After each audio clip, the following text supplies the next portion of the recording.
গাড়িটা যখন যাচ্ছে, গাড়ির সামনের দিকে বারবার একটা যেন কুয়াশার চাদরে ঢেকে যাচ্ছে, অথচ দূরে অতটা কুয়াশা।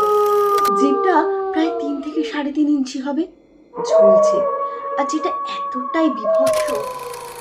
নমস্কার বন্ধুরা, গল্প কথার আসরে আপনাদের সকলকে জানাই স্বাগত। আজকে যে ঘটনাটা আপনাদের সাথে ভাগ করে নেব, ঘটনাটি প্রচণ্ড প্যাথেটিক। ঘটনাটি একটি 19-20 বছরের ছেলের জীবনের ঘটনা। তাকে যখন বনগাঁ হসপিটালে নিয়ে আসা হয় এবং সেখান থেকে যখন তাকে বাড়িতে নিয়ে যাওয়া হয়, সেই সময় যিনি গাড়ির চালক ছিলেন তার সাথে যে ঘটনাগুলি ঘটেছিল, আজকে থাকবে সেই ঘটনারই একটি সংক্ষিপ্ত বর্ণনা। আশা করি ঘটনাটি আপনাদের কোথাও একটু হলেও নাড়া দেবে। আর যদি ঘটনাটা সত্যি ভালো লেগে থাকে তাহলে চ্যানেলটিকে লাইক করে দেবেন বা সাবস্ক্রাইব করে দেবেন এমন নতুন নতুন আরও ঘটনা শোনার জন্য। আর যদি এরকম ঘটনা আপনাদের কাছেও থেকে থাকে তাহলে আমার সাথে তা শেয়ার করতেই পারেন। ডেসক্রিপশন সেকশনে সমস্ত লিঙ্ক দেওয়া রয়েছে। চলুন শুনে নিই আজকের ঘটনা। আজকের ঘটনাটি সম্পূর্ণ একটা অন্য ধরনের ঘটনা। ঘটনাটি ঘটে মোহিতবাবুর সঙ্গে। মোহিতবাবু যদিও পেশায় একজন ব্যবসায়ী, কিন্তু মাঝে মধ্যে তাকে গাড়ি চালিয়ে নিয়ে যেতে হয়, মানে অ্যাম্বুলেন্স চালিয়ে নিয়ে যেতে হয়। সেটা খুব ভুল ভবিষ্যৎ যদিও, কিন্তু তার জীবনে এইরকম একটা ভয়াবহ অভিজ্ঞতা যে ঘটবে তা তিনি আগে কখনো ভাবেননি। মোহিতবাবুর বাড়ি একেবারে হসপিটালের কাছাকাছি, আর মাঝে মধ্যেই সেই জন্য তিনি ওই হসপিটাল চত্বরে এসে আড্ডা মারেন। ওখানে যারা মর্গে কাজ করেন বা ওখানে যে সমস্ত লোকজন আছে তাদের সাথে মোটামুটি ওনার ওঠা বসা গল্প সবসময় চলতে থাকে। তা সেই দিনকে মোহিতবাবু কী করেছেন, নিজের দোকান আছে একটা, সেই দোকান খুব তাড়াতাড়ি বন্ধ করে দেন এবং বন্ধ করে দিয়ে তিনি হসপিটালে এসে বসেন। ওখানে এসে গল্প করছেন, কথাবার্তা বলছেন। তা হঠাৎ করে দেখছেন যে ওনার সামনে থেকে একটা বাচ্চা ছেলেকে নিয়ে দৌড়ে দৌড়ে সবাই ভেতরে ঢুকলো। খুব বেশি লোকজন ছিল না, একটা ভদ্রমহিলা ছিল এবং তার সাথে একটি ছেলে ছিল। তা উনি দেখলেন, ওনার সামনে দিয়ে গেল, লোকটা রীতিমতো কাঁদছে, বউটাও কাঁদছে। তাও এরম তো অনেক কেসই আসে, সবার সাথে তো গিয়ে কথা বলা সম্ভব হয় না কি হয়েছে না হয়েছে। তা উনি দেখলেন, দেখে আর কিছু বলেননি, উনি ওনার মতো গল্প টল্প করছেন।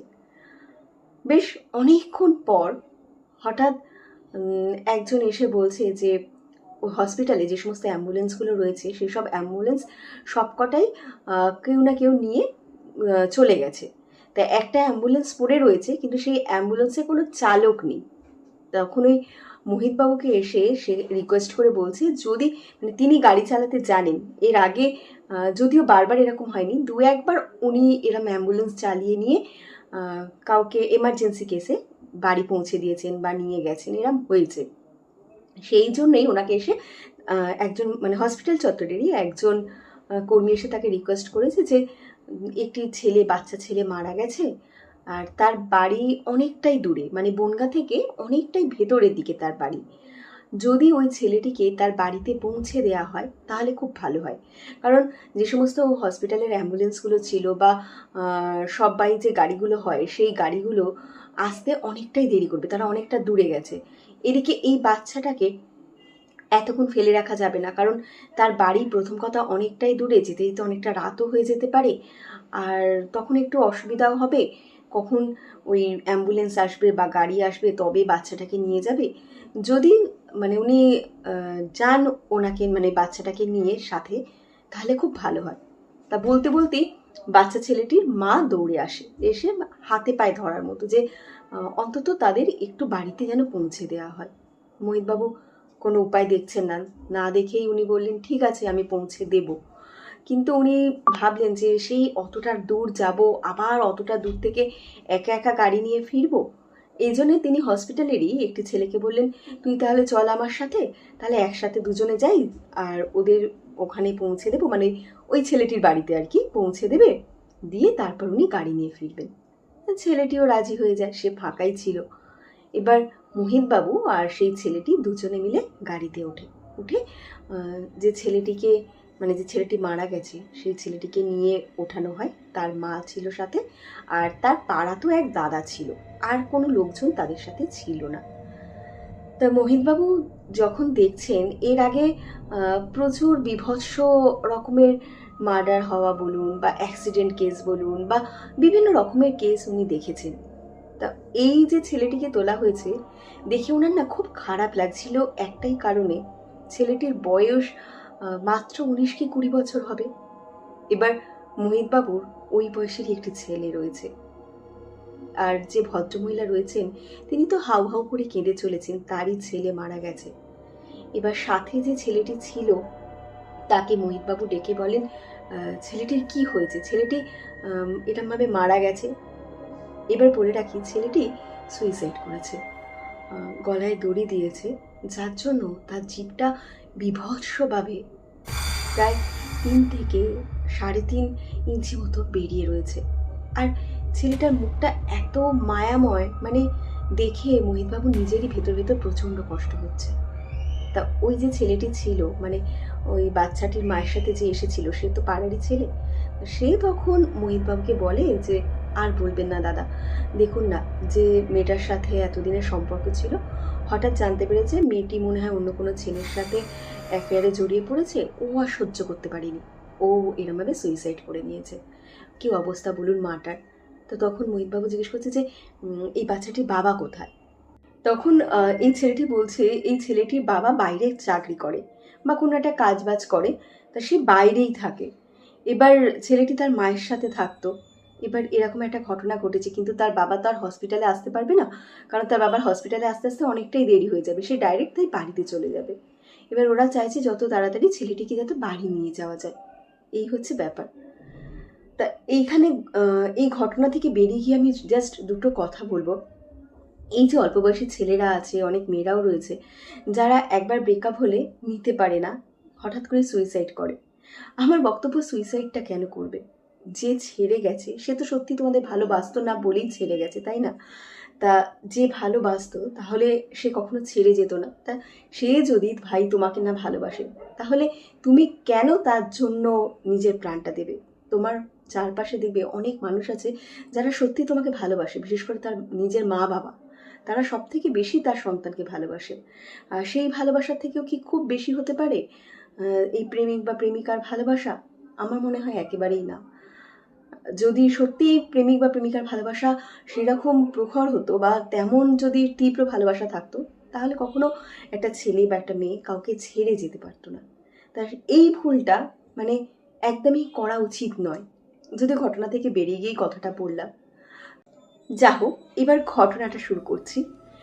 এই যে মোহিতবাবু, ইনি কি করেছেন, তখন এই গাড়ি নিয়ে আর এই ছেলেটির বডি নিয়ে এবং তার সাথে তার মা এবং পাড়াতে যে দাদা ছিল তাদের নিয়ে এবং মোহিতবাবুর সঙ্গে একটি ছেলেকে নিয়ে একসাথে ওরা বেরিয়ে যায় গাড়ি করে।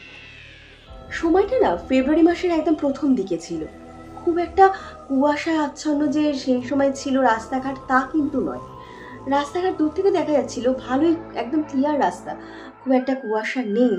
কিন্তু অবাক করার ব্যাপার, উনি যখনই গাড়ি চালিয়ে যাচ্ছেন বারবার দেখছেন একটা সাদা চাদরের মতো কি যেন কুয়াশা সবসময় গাড়ির চারপাশে ঘুরে বেড়াচ্ছে, বারবার যেন গাড়ির কাঁচের সামনে এসে ধোঁয়া ধোঁয়া হয়ে যাচ্ছে। উনি যতবার কাঁচ পরিষ্কার করছেন, যতই আলো জ্বালাচ্ছেন, দেখছেন মাঝে মধ্যে থেকে থেকে সেই কুয়াশার একটা পরশ পুরো লেগে যাচ্ছে, যেন গাড়ির কাঁচের মধ্যে কিচ্ছু সামনে দেখা যাচ্ছে না। এরম বারবারই হচ্ছে। এবার যখন ওরা পিছনের জানলা থেকে দূরের দিকে তাকাচ্ছে, দেখছে কুয়াশা নেই।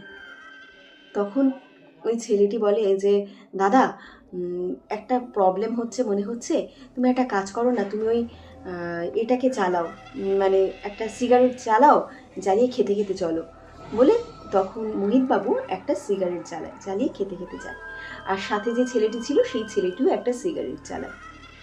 এরপর পুরো রাস্তাটা যখন যাচ্ছে বারবার মানে মনে হচ্ছে গাড়ি যেন কিছুতে চলছে না। পাশে যে ছেলেটি ছিল সে বলছে, কি দাদা এত আস্তে কেন গাড়ি চালাচ্ছ?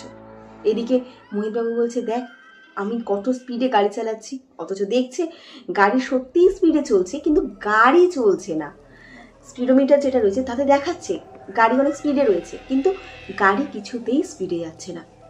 একটু যাচ্ছে, আবার কিছুক্ষণ পর গাড়ি থেমে যাচ্ছে অটোমেটিক, আবার কিছুটা দূর যাচ্ছে, আবার অটোমেটিক গাড়ি থেমে যাচ্ছে। এইভাবে পুরো রাস্তাটা এত প্রবলেম হচ্ছে, ওরা বুঝতেই পারছে না যে কি করে বাড়ি পৌঁছাবে ছেলেটিকে নিয়ে।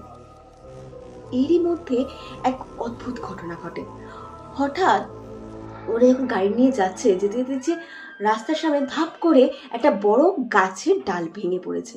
এবার গাছের ডালটা এমনভাবে ভেঙে পড়েছে, ওই ডালটাকে না সরালে ওখান থেকে কোনো গাড়ি পাস করতে পারবে না। তখন তাড়াহুড়ো করে মোহিতবাবু আর ওই ছেলেটি বেড়াতে যাবে। সাথে সাথে ওই যে ছেলেটি, মানে বাচ্চা ছেলেটির সাথে যে পাড়ার ছেলেটি এসেছিল, সে বলল, আরে দাদা কি করছেন, দাঁড়ান, মুখে একটা তেমন হলে সিগারেট বা বিড়ি ধরান, ধরিয়ে তারপর নামুন গাড়ি থেকে। ওরা সেটাই করে, গিয়ে নেবে, তারপর তিনজনে মিলে ওই ডালটাকে সরায়। এরপর যখন গাড়ি নিয়ে আসছে, বেশ কিছুটা আসার পরে কোথাও কিছু নেই। হঠাৎ করে ওই ছেলেটি, মানে ওকে তো শুয়ে রাখা হয়েছিল, ও নিচে পড়ে যায়। অথচ ওর পড়ার কথাই নয়, সামনে ওর মা বসে রয়েছে, ওই ছেলেটি বসে রয়েছে, অথচ ওই ছেলেটি হঠাৎ করে ওদের সামনে, মানে হঠাৎ করে পড়ে যায়। কোনো ঝাঁকুনি নেই, কিচ্ছু নেই। ওরা দেখে না থতমত খেয়ে যায়। আবার ছেলেটিকে তুলে আবার দাঁড় করায়, গাড়িটা দাঁড় করিয়ে ছেলেটিকে ঠিকঠাক করে তুলে রাখা হয় ওই যে শোয়ার যে স্ট্রেচার ছিল তার উপরে নিয়ে। তারপর আবার গাড়ি চালানো হয়। আবার কিছুটা দূর গিয়ে গাড়ি অটোমেটিক গরম হয়ে গেছে, গাড়ি চলছে না, গাড়িটাকে আবার সেই অন্ধকারে দাঁড় করানো হয়। এরমভাবে প্রতিটা রাস্তায় মানে থেকেই গাড়ি দাঁড়িয়ে যাচ্ছে, আর গাড়ি কোনো স্পিডে চলছেই না। এই দেখে ওরাও ভীষণ ভয় পাচ্ছে যে কি হবে, গাড়িটা নিয়ে কি আদেও ছেলেটাকে পৌঁছে দিতে পারবে। নিজেদের মধ্যে ভয়ও লাগছে, অথচ কিছু বলতেও পারছে না। আর কুয়াশার তো একটা ব্যাপার রয়েছে, কুয়াশাটা হঠাৎ গাড়ির সামনে চলে আসছে, আর পুরো মনে হচ্ছে চাদরের মতো যেন কুয়াশাটা গাড়িটাকে না ঘিরে ধরছে। দূর থেকে কিন্তু দেখা যাচ্ছে রাস্তা পুরো ক্লিয়ার, কোনো কুয়াশা কিচ্ছু নেই। কোথা থেকে যে হঠাৎ করে কুয়াশা আসছে, এরমভাবে গাড়িটার চারদিকে কুয়াশা ঘুরে বেড়াচ্ছে, ওরা নিজেরাই বুঝতে পারছে না। তার মধ্যে গাড়ি কিছুক্ষণ যাচ্ছে, নিজে থেকেই গাড়ি বন্ধ হয়ে যাচ্ছে।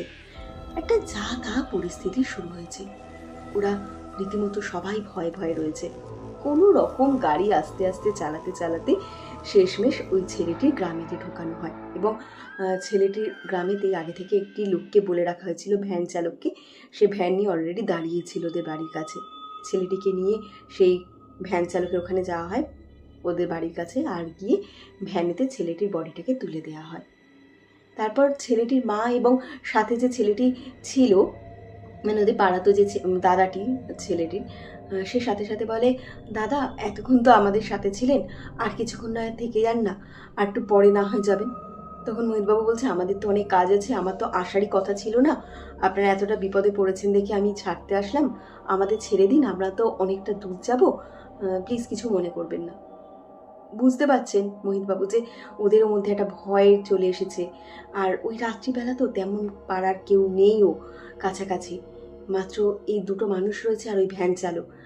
তা উনি দেখে বাধ্য হয়ে, মানে কিছু করারও ওনাদের ছিল না, উনি লাস্টে বলেন, আমরা দাঁড়িয়ে রয়েছি, আপনি কয়েকজনকে ডেকে নিন, বলে ওই ছেলেটিকে বলে যে তুমি তোমার গ্রামের কয়েকজনকে ডেকে নাও, তারপর ভাই আমাদের ছেড়ে দাও, কারণ আমরা তো অতটা দূর যাবো, বুঝতেই তো পারছো সারা রাস্তা গাড়িটা কীরকম ডিস্টার্ব করতে আসছে, এখন যদি মাঝ রাস্তায় গাড়ি খারাপও হয়ে যায় আমরা ফিরবো কী করে জানি না, এত রাত্রে তো আমরা কাউকে পাবোও না, কোনো মেকানিকও পাবো না কাছাকাছি যে কোনো রকম গাড়িটাকে সারাবো।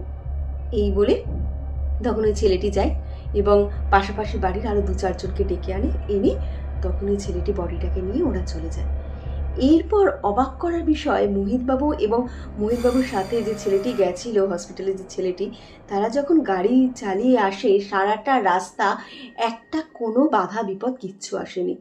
না তারা সেরকম কুয়াশা দেখতে পেয়েছে, না তারা সেই গাড়ি যে বারবার স্টপ হয়ে যাচ্ছে, কিংবা গাড়ি যে বারবার খারাপ হয়ে যাচ্ছে, কিংবা গাড়ি স্পিডে চালালেও যে গাড়ি চলছিল না, এই যে প্রবলেমগুলো বারবার হচ্ছিল, সেই রকম একটা প্রবলেমও কিন্তু তারা আর ফেস করেনি আসার মুহূর্তে।